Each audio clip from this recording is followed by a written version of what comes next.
Hello, नमस्ते। क्रिया परिचय में हमने पार्ट फर्स्ट में पढ़ा था क्रिया के भेद, जो कर्म के आधार पर पढ़े थे। आज हम पढ़ेंगे क्रिया के अन्य भेद। ये क्रिया परिचय का दूसरा पार्ट है। इसमें हम पढ़ेंगे प्रयोग तथा संरचना के आधार पर क्रिया के भेद। तो प्रयोग तथा संरचना के आधार पर क्रिया भेद में सबसे पहले हम पढ़ेंगे सामान्य क्रिया, संयुक्त क्रिया, प्रेरणार्थक क्रिया, पूर्वकालिक क्रिया, नाम धातु क्रिया, कृदंत क्रिया, सजातीय क्रिया और सहायक क्रिया। इन सभी भेदों पर एक एक करके विस्तार से चर्चा करेंगे। सबसे पहले है सामान्य क्रिया। सामान्य क्रिया कब होती है? जब किसी वाक्य में एक ही क्रिया का प्रयोग होता है तो ऐसी क्रिया सामान्य क्रिया कहलाती है। जब किसी वाक्य में एक ही क्रिया का प्रयोग होता है तो वो सामान्य क्रिया कहलाती है। जैसे एग्जाम्पल है हमारे पास, राम जाता है, श्याम आता है। तो एक एक क्रियापद हमारे पास है तो ऐसी क्रिया सामान्य क्रिया कहलाती है। और ये भेद सकर्मक और अकर्मक के अंतर्गत आता है। ये क्रिया अकर्मक और सकर्मक तो है, ये क्रिया अकर्मक है लेकिन ये सामान्य क्रिया में भी आती है। संयुक्त क्रिया, जो क्रिया दो या दो से अधिक भिन्नार्थक क्रियाओं के योग से बनती है ऐसी क्रिया संयुक्त क्रिया कहलाती है। ये सामान्य क्रिया हमने पढ़ लिया। सामान्य क्रिया में एक ही क्रिया का प्रयोग होता है। अब हम चर्चा कर रहे हैं संयुक्त क्रिया की। जो क्रिया दो या दो से अधिक भिन्नार्थक क्रियाओं के योग से बनती है संयुक्त क्रिया कहलाती है। एग्जाम्पल है हमारे पास, रमा ने खाना बना लिया। तो प्रस्तुत एग्जाम्पल में बनाना और लेना दो दो अलग अलग अर्थ वाली क्रियाएं हैं। बनाना क्रियार्थक पद अलग है और लेना लिया क्रियापद अलग है। तो जब दो भिन्नार्थक क्रियाओं के योग से कोई क्रिया बनती है ऐसी क्रिया संयुक्त क्रिया कहलाती है। जो क्रिया दो या दो से अधिक भिन्नार्थक क्रियाओं के योग से बनती है संयुक्त क्रिया कहलाती है। दूसरा एग्जाम्पल है, राम ने खाना खा लिया। तो खाना क्रिया अलग है और लिया लेना शब्द अलग है। लेना क्रियार्थक भिन्न अर्थ वाली है और खाना क्रिया भिन्नार्थक है। तो ये संयुक्त क्रिया का उदाहरण है। ध्यान ये रखना है कि दो या दो से अधिक भिन्न भिन्न अर्थ वाली क्रियाओं का प्रयोग एक ही वाक्य में होता है तो ऐसी क्रिया संयुक्त क्रिया कहलाती है। तीसरा है प्रेरणार्थक क्रिया।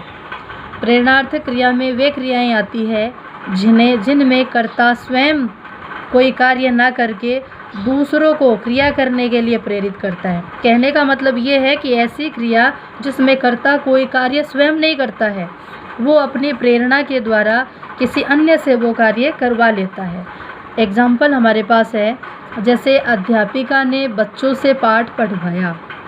तो यहाँ पढ़ने का कार्य अध्यापिका ने स्वयं ना करते हुए अपनी सकारात्मक प्रेरणा देते हुए बच्चों से करवाया है। तो पढ़वाया क्रिया जो है वो प्रेरणार्थ क्रियापद है। दूसरा एग्जाम्पल है हमारे पास, कविता ने रमा से पत्र लिखवाया। अब कविता जो है उसने पत्र खुद नहीं लिखा है, अपनी प्रेरणा द्वारा रमा से लिखवा लिया है। तो लिखवाया जो पद है वो प्रेरणार्थ क्रिया रूप है। प्रेरणार्थ क्रिया की पहचान का एक तरीका ये भी है कि पढ़वाया, लिखवाया, करवाया, दिखवाया ऐसे शब्द आपको दिखाई देंगे, वहाँ प्रेरणार्थ क्रिया का प्रयोग किया जाता है। चौथी क्रिया है हमारे पास पूर्वकालिक क्रिया।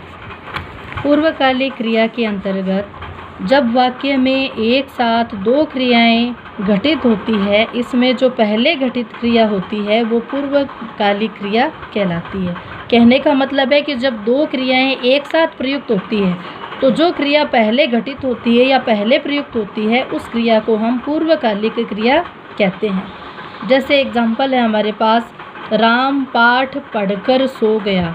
तो प्रस्तुत उदाहरण में हमारे पास दो क्रियाएं हैं, एक तो सो गया और एक पढ़कर। तो इनमें से पहले कौन सी घटित हुई है? पढ़ने वाली। तो पढ़कर जो शब्द है वो पूर्वकालिक क्रिया का उदाहरण है। और दूसरी क्रिया है सोना। मतलब राम ने दो कार्य एक साथ किए हैं, पहले तो वो पढ़ा है फिर वो सो गया। तो पूर्व घटित क्रिया कौन सी है? पढ़कर। तो पढ़कर पूर्वकालिक क्रिया है और सो गया उसके बाद का कार्य है। तो पहले घटित क्रिया पूर्वकालिक क्रिया कहलाती है। इसकी पहचान का एक दूसरा तरीका भी है कि मूल धातु के साथ कर या करके लगाने से पूर्वकालिक क्रिया बनती है। जहाँ आपको पढ़कर, लिखकर आदि क्रियाएं दिखाई देती है या करके शब्द दिखाई देंगे, वहाँ पूर्वकालिक क्रिया घटित होगी। अगली क्रिया है नाम धातु क्रिया। नाम धातु क्रिया में वे क्रियापद जो संज्ञा, सर्वनाम और विशेषण आदि से बनते हैं नाम धातु क्रियापद होते हैं। जैसे रंग से रंगना, चमक से चमकाना, गरम से गरमाना है। आगे कृदंत क्रिया। वे क्रियाएं जो क्रिया के साथ प्रत्यय लगने से बनती है। जैसे चल से चलना, चलता, चलकर। लिख से लिखना, लिखता, लिखकर।